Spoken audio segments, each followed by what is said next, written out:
एक सवाल मेरा माताजी से, सुदेश जी से है।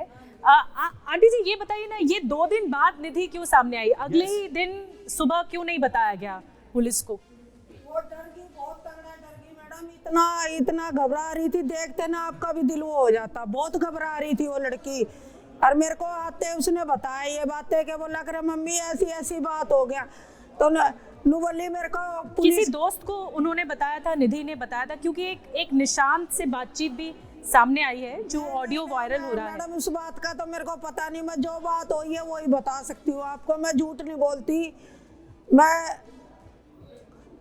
घरों में काम करने वाली लेडीज हूँ। मैं तो हाथ जोड़ रही हूँ। नहीं, बिल्कुल आपको हाथ जोड़ने की कोई जरूरत नहीं है। अभी इस मामले में इन्वेस्टिगेशन चल रही है, कौन सही है कौन गलत है हम भी नहीं जानते। लेकिन आप सुदेश जी मुझे ये बताइए कि ये बात थोड़ी आपको भी अजीब लग रही होगी कि भाई इतना बड़ा एक्सीडेंट हो गया, चलिए आप रात में डर गए, लेकिन सुबह तो कम से कम आप इन्फॉर्म कर देते। इस स्मार्टफोन के युग में भी ये फोटो स्टूडियो बना के साल में 30 लाख कमा रहे हैं। आपको भी ये कमाना है, उनसे सीखना है तो फ्रीडम ऐप को अभी डाउनलोड कीजिए। पुलिस मेरे को मारेगी पीटेगी, इस मारे खून नहीं करा। वो कितनी घबरा। तो निधि ने ऐसा क्या गलत किया था कि वो उसको डर लगे? निधि ने तो कुछ ऐसा गलत किया नहीं था। हाँ, से एक सवाल पूछना चाहता हूँ। हाँ, बेटा। जब इनकी बेटी को ऐसा लग रहा था कि पुलिस के पास जाएगी तो पुलिस मारेगी पीटेगी, तो सडनली ये 50, 60, 74 घंटे बाद उनके पास कैसे पहुंची, मैं ये जानना चाह रहा हूँ। जी जानना चाहता है। पुलिस आई थी मेरे घर पे। अच्छा, उनको कैसे पता चला सारी चीजें? है सारी चीज उनको आपकी बेटी के बारे में कैसे पता चला? कैसे पता लगा? क्या आपकी बेटी का सब कैसे ट्रेस किया? उनको ये पूछना आंटी जी उनका कि ये कैसे पता लगा कि आपकी बेटी ही स्कूटी पे थी अंजलि के साथ? स्कूटी में इतनी मैडम शक्ल तो दिख नहीं रही थी प्रॉपर सीसीटीवी में। दोनों गई थी, मेरे को नहीं पता इस बारे में। वो दोनों गई थी। कार डिटेल्स कलेक्ट हो रही है। हाँ। सीसीटीवी फुटेज बता रही है। ये बेचारे क्या जवाब दे पाएंगे? हाँ। सीसीटीवी फुटेज जो साइंटिफिक एविडेंस है वो बता रही है। दोनों होटल के बाहर का भी सीसीटीवी आ रही है। होटल में उनकी प्रेजेंस है। बिल्कुल, देखिए यहाँ पर बहुत इंपॉर्टेंट बात आपने कही है। देखिए ये सबसे इंपॉर्टेंट बात है कि आखिर फिर पुलिस को कैसे पता चला? जब निधि ने बताया नहीं तो पता कैसे चला? यहाँ पर सीसीटीवी फुटेजेस जो है वो एक बहुत अहम सबूत है, और दूसरा कॉल रिकॉर्ड्स, यानी दोनों एक साथ एक जगह पर मौजूद थी, ये क्लियर हुआ है। आप ये कह रहे हैं थोड़ा तफसील में अगर आप जल्दी से बता पाएं। थोड़ा और अच्छे से। समीर जी, मैं इस सवाल के जवाब से पहले मैं अपनी बात रखना चाहता हूं जिसलिए आपने मुझे बुलाया है।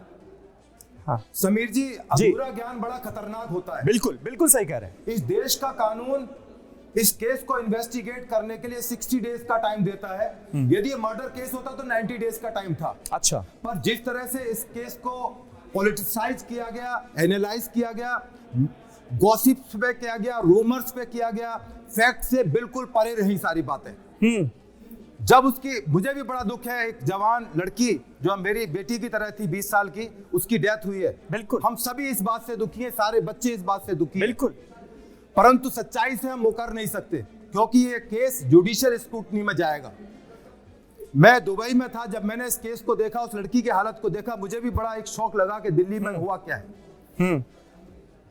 नहीं, लेकिन लड़की की एक चीज मुझे ये बताइए कि क्या निधि की जुबान पर दिल्ली पुलिस का पहरा है?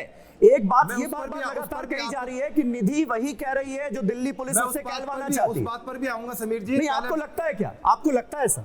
बिल्कुल ऐसा नहीं है। मैं चलो आपको लास्ट वाली बात पर आता हूं। आपने मुझे पहले पूरा पक्ष रखने बोलिए बोलिए बोलिए।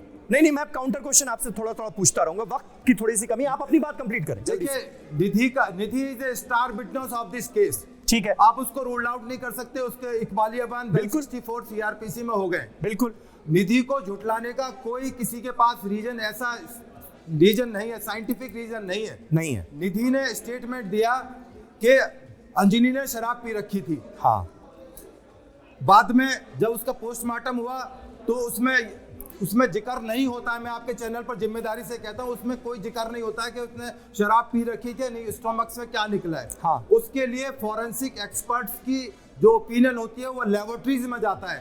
अभी उस पर फाइनल रिपोर्ट पोस्टमार्टम पर आना बकाया है। मैं आपके चैनल पर दोबारा बताना चाहता हूँ। अच्छा, वो तो आरोपियों ने शराब पी रखी थी नहीं रखी थी, हाँ, ये भी लगातार जांच का हिस्सा है। लेकिन मैं उदय सहाय आपके पास आ रही हूँ। ये जो है जो सीसीटीवी अब तक सामने आए हैं, देखिए, हम कहते हैं कि जब अदालत में मामला सामने आता है, पुलिस इन्वेस्टिगेशन कर रही होती है, तो क्राइम सीन से सबसे पहले ये होता है कि क्राइम हुआ कैसे और उसके पीछे की कहानी। तो ये सीसीटीवी इनफ है इस बात को प्रूव करने के लिए जो ये एक्सीडेंट हुआ, ये एक्सीडेंट था, या फिर इस पूरे मामले पर आरोपियों ने जानबूझकर हत्या करने की कोशिश की, जो मोटिव निकलकर सामने आ रहा है, जैसे कि भूपेंद्र जी कह रहे थे। आपको क्या लग रहा है इस केस को देखकर? देखिए, इस केस में मेरी अपनी जो अंडरस्टैंडिंग बनी है वो ये है कि दो तरह के विटनेसेस हैं।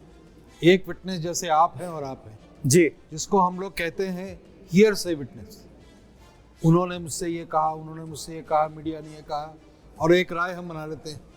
और दूसरा होता है आई विटनेस। आई विटनेस ना ये है ना ये है, ना आप हैं ना हम हैं।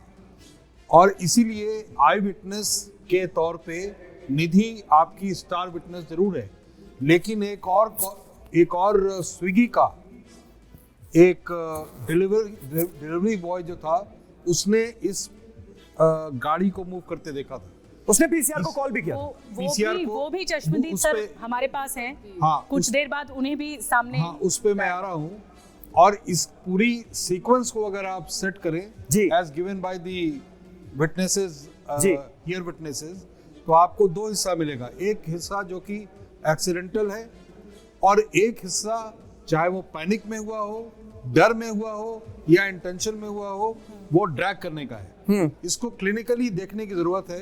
खंडों में आप बांटेंगे तो आपको क्लियर हो जाएगा। ठीक बात है कि एक हिस्सा इसने देखा और दूसरा हिस्सा का एक झलक उस लड़के ने देखा जो कि स्विगी का। नहीं तो जिस दूसरे हिस्से की आप बात कर रहे हैं उसके भी चश्मदीद कई हैं, और उसकी चश्मदीद खुद निधि भी है, और निधि कह रही है कि उन आरोपियों ने जानबूझकर गाड़ी चलाने की कोशिश की। ये भी एक अहम बात है। इस स्मार्टफोन के युग में भी ये फोटो स्टूडियो बना के साल में 30 लाख कमा रहे हैं। आपको भी ये कमाना है, उनसे सीखना है, तो फ्रीडम ऐप को अभी डाउनलोड कीजिए।